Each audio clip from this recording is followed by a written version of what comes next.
Well, hello there. My name is Zach, and I'm the pastor at Connect Church, Paisley. And I'm just so glad that you're checking us out, trying to figure out how does Connect Church work and function. And chances are you've come across the reality that we do church a bit differently. We're not your typical church service where we gather in one location for about an hour and a half every week, and it's consistent in that case. But instead, what we are is we believe that church was meant to be something hands-on, practical, somewhere where you were equipped to go and live out the gospel in your everyday life. And so for that very reason, we're really excited because of how we do church. It's really structured with that in mind. How do we train? How do we equip you to live out this commissioning? So typically a month has about 4 weeks, some months has 5, and so we've structured how we do church on a 4 weeks, sometimes 5 weeks rotation. So the first week of every month is always the same. It is always the equip. Now this is your traditional church service where you come together, you sing songs, you worship, there's a message, there's a gathering, and then there's also kids ministry. It's really tailored for kids of all ages, and it's typical church.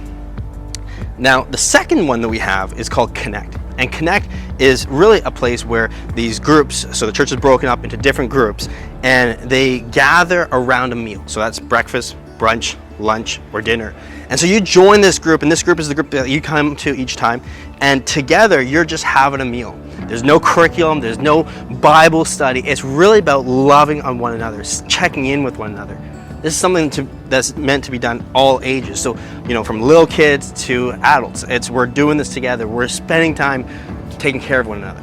The principle behind this is in Acts chapter 2, you see that the early church spent a lot of time together. And in our day and age where we're time impoverished, this is something that we need to get back to. And by taking care of one another, checking in with one another, it's one of the ways that we grow in loving one another. Now, this brings us to the third week. We call these Pursue Sundays. And these Sundays are worship and prayer based. But don't think your typical worship and prayer service where it's only music or only silently praying. But actually, we believe God is continually inviting us to go deeper with Him. And so that's in how we respond through worship and how we respond and engage in prayer.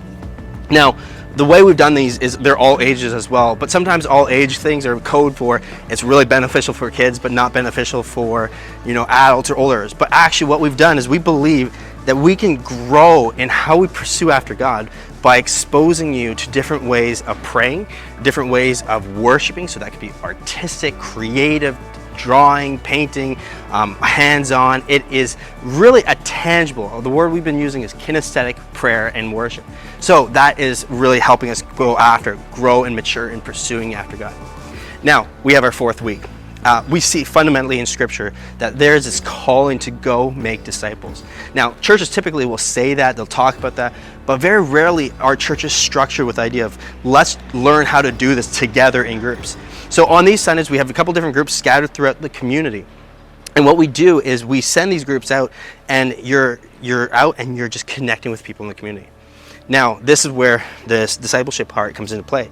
It doesn't matter where you're at in your faith journey. You don't have to be a professional preacher. You don't have to know all the answers about the gospel. It's simply about rubbing shoulders with one another and kind of growing through this. Now, sometimes sharing about Jesus is really natural for some folks, but then for others, it is painfully awkward, especially if you're introverted and it's like, I don't really like this. But the reality is God has called us to make disciples, and often churches don't make that as a priority of training folks. And so we want to learn how to do this together. You'll notice in these groups that there's a lot of fun. There's a lot of humor and games. But at the heart of it is just the desire to fall out on what God's called us to do. And we're inviting you to join us in this process. Now, sometimes there are months that have 5 weeks.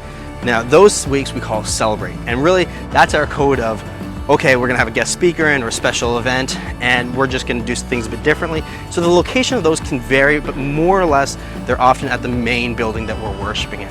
So that's how we do church, and we would love for you to join us as we go through this journey. If you have any questions, feel free to contact myself or anyone else on the staff or the leadership, as we would be more than happy to answer some of your questions.